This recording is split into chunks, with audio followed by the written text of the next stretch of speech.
Hi കൂട്ടുകാരെ, ഇതാ ഈ കായപ്പൊടിയൊക്കെ എടുത്ത് നിൽക്കുന്ന കണ്ടിട്ട് കുക്കിംഗ് വീഡിയോ ആണെന്നൊന്നും കരുതണ്ടേ. കായപ്പൊടിയും മഞ്ഞൾപ്പൊടിയും കൊണ്ട് ഒരു എളുപ്പ വഴി, അല്ലെങ്കിൽ എല്ലാവർക്കും ഉപകാരപ്പെടുന്ന ഒരു സൂത്രം പറഞ്ഞു തരാൻ വേണ്ടി വന്നതാണേ. അപ്പോൾ നമ്മളെ വീട്ടിൽ പൊടിച്ച മഞ്ഞൾപ്പൊടിയും, ഒരു സ്പൂൺ മഞ്ഞൾപ്പൊടിയും, അതുപോലെ ഒരു ചെറിയ സ്പൂണ് കായമാണ് നമ്മൾ ഇതിന് ഉപയോഗിച്ചിരിക്കുന്നത് കേട്ടോ. നമ്മൾ സാമ്പാറിലൊക്കെ ഇടുന്ന കായമല്ലേ, അതാണ് കേട്ടോ.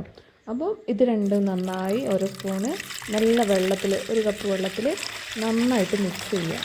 മിക്സ് ചെയ്തിട്ട് നമ്മൾ എന്തിനാ ഇത് ഉപകാരപ്പെടുന്നത് വെച്ചാൽ, നമ്മൾ എല്ലാ വീട്ടിലും തന്നെ ഇപ്പോഴും നമ്മൾ നമ്മൾ വീട്ടിലേക്ക് ആവശ്യമായിട്ടുള്ള പച്ചക്കറികളും ഇലക്കറികളും അതുപോലെ അത്യാവശ്യം ചെടികളും ഒക്കെ നമ്മൾ വളർത്തുന്നുണ്ടാവും. അപ്പോൾ എല്ലാ വീടുകളിലും തന്നെ കോമൺ ആയിട്ടുള്ളതാണ് അതൊക്കെ. അപ്പോൾ അങ്ങനെ നടുമ്പോൾ മെയിനായിട്ടുണ്ടാവുന്ന പ്രശ്നമാണ് ഇങ്ങനെ പുഴുക്കൾ വന്നിരിക്കൽ, ഇലകളിലൊക്കെ പുള്ളിക്കുത്തുണ്ടാവുക, അങ്ങനെ ഓരോരോ പ്രശ്നങ്ങളുണ്ടാവും. അപ്പം അതൊക്കെ ഒഴിവാക്കാനായിട്ടുള്ളൊരു സൂത്രപ്പണിയാണ് കേട്ടോ ഇത്. അപ്പോൾ ഇത് നല്ലോണം മിക്സ് ചെയ്ത് ഒരു സ്പ്രേ ബോട്ടിലാക്കാം.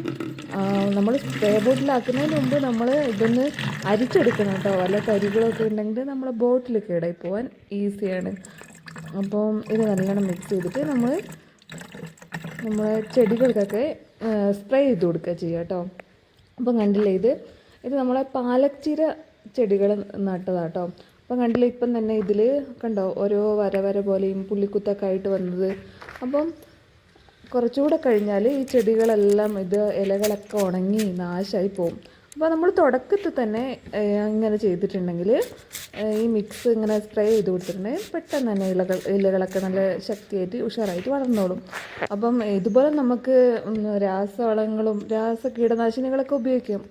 പക്ഷേ നമ്മളെ വീട്ടിലേക്ക് തന്നെ നമുക്ക് വേണ്ടി വളർത്തുന്നതല്ലേ. അപ്പം ഈ പുകയില കഷായമൊക്കെ അടിച്ചു കൊടുക്കാറുണ്ട് ചിലരൊക്കെ. അപ്പം ഇതാവുമ്പോൾ നമുക്ക് കായപ്പൊടി മഞ്ഞളും അല്ലേ, ഇതിൻ്റെ അംശം നമ്മളെ വയറ്റിൽ കുറച്ച് എത്തിയാലും നമുക്ക് പേടിക്കാനില്ല. വളരെ സിമ്പിളായിട്ട് നമുക്ക് എല്ലാ വീട്ടിലും തന്നെയുള്ള കാര്യമാണ്, നമുക്ക് ഈസി ആയിട്ട് ചെയ്യാനും പറ്റും.